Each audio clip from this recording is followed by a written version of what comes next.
Ngara nungdar phong kiba pandangi pau chedagi maruiba pau khara khangachiraga miyamna khulo tamjege Awangn Nongpok ki Lalhouba singga khut thoknaba Myanmar gi PDF amadi KNF ama sire mapan henna soklei Indor Myanmar border paringi Kamjong district ka tainaba Myanmar gi miothita India gi Awangn Nongpok ta lalhauriba lona chingraba lalharu singga Myanmar gi PDF amadi KNF ga akamamong da khut thoknakhre khut thoknaba gi thawdo aduna PDF ama sire mapan sokle loina KNF ama suksibaga loina khara amana aso apanangkhre hari Pawasina hai khut thoknaba adida Awangn Nongpok lamdam gi lalhou amagi kadar ani aso apanangki Myanmar army gi person ani amasu aso apanangki hari presna phangma pawgi matung ina Sargam region gi manung semba miothit ki Myanmar army camp amadi Sagai national army camp ga nakna leiba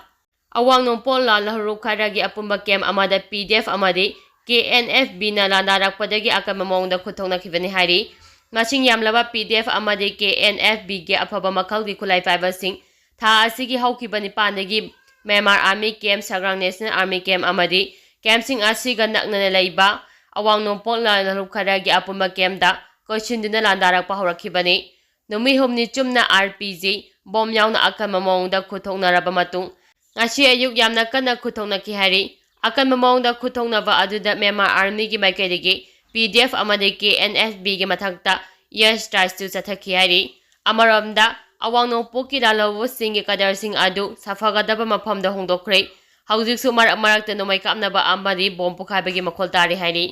koirengna luchingba UNLF na miyamda sengdorakti kuntraga manga suba Assam Rifles amadi Manipur Police ke pawda yumfam oiraga tha asigi nipanda social media Facebook amadi pawse electronic media singda phongkiba UNLF ke kadar ani fawada cell nomai maru walkie talkie set amadi heroin powder ni jingnaba gram kun phangle haina phongdorakliba si Manipur Police amasung IOF na loktuna raga lup asigi mingcha thianaba hotnabani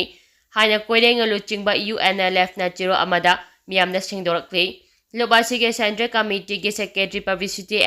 sakena thadorakpa chiro amana hai Kuntraga manga suba Assam Rifles na pharaba matungda Manipur Police ta sinarakle hariba hoidrom jitenjit chai kuntraga taru amadi ningthem oinam chai nipuga homdoi hariba itaw ani asi masagi haksangi phibam phagalaktabadagi masa layengnabagi damakta lup asigi base camp tegi chakhibani makoina chakhiba matamda masagi mobile phone amadi lambigi DA oinaba senfam kharadagi henna atai polam amata loina khidei Makoibu pharaba matungda kuntraga manga suba Assam Rifles na mapuna thabak phai hainaba thagat pinaba haiduna atei polamsing adu hapchinduna chai kyadagi hainaraklaba makoigi drama adu chachabani kuntraga manga suba AR gi asigumba sasinaba warul asi urkhulda phongba pause urkhul times na menipan da phongki hari makhata na menipan da Manipur Police ke social media post da UNLF ki kadar phawada sel nomai maru walkie talkie set ani amadi heroin powder ni chingnaba gram kun phangle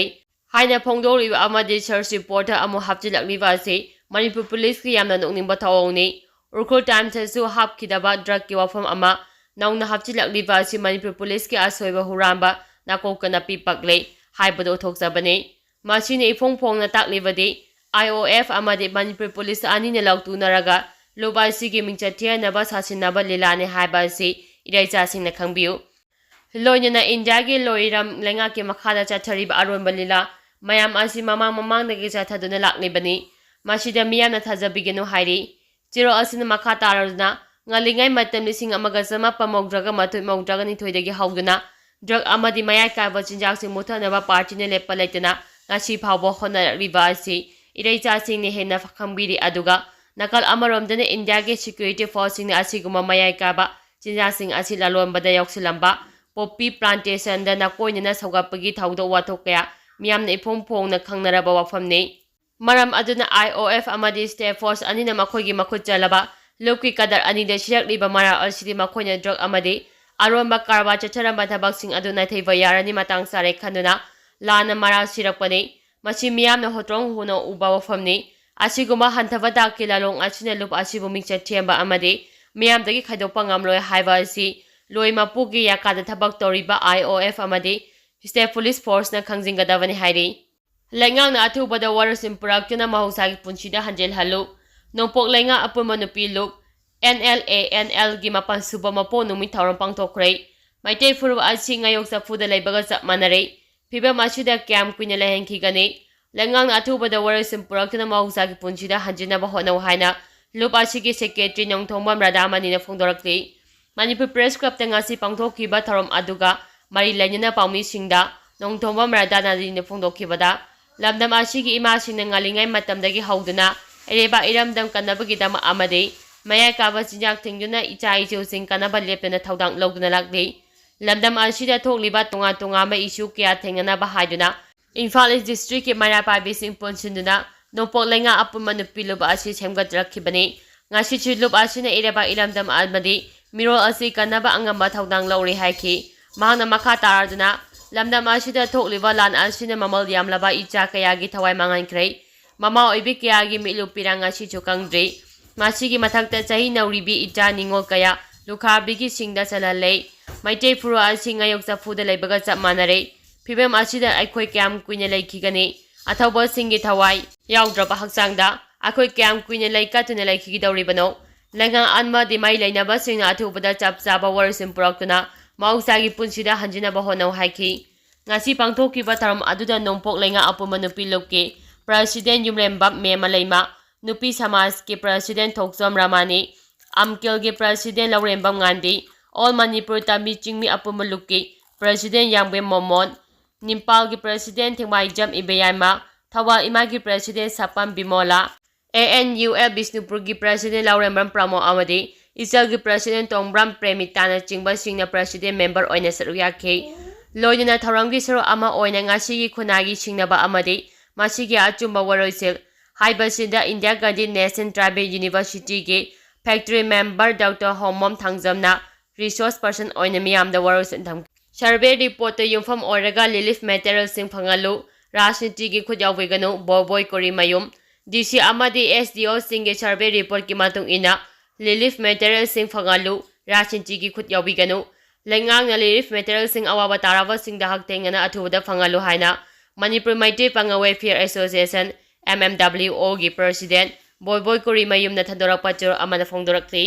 chero asin hai Jinga marang kaina fangdabana malamdam asigi yumsingda ngasi su nong yuri lenga ke relief material ngai bada kok ta khut hamna daba yaudaba sinate kanagum khara na sel leiraga su jinga leiba fangdabadagi awaba hajek su lamdam asida mayuknari sai ani changlak fawba lamdam asigi miyamna ne taba punsiro hanjinba ngamdana leiringai chere asida tha asigi cheche manga da len yawnga sikiba nongle nungsina tampaki mafam ayambada yum kai kya amata thoalei Masida natana laumi singe mahi marong kaya su amata nang halei masida khwadi awaba ma oiribadi lamda masida jinga marang kana fangdaba asina mi leinariba yung kaya nong surakpada awaba mayuknariba chini lenga na miyangi awaba koknaba relief material sing athubada matamda miyamda haktengana phangalu miyamna awaba mayuknariba matam asida power paiba miyoi kharana rajniti gi khudong saba lauduna relief material phanganbada achamira naibagi thong chathar alabadi Michang sangga laijadaba micham miyamda hena awaba ohengani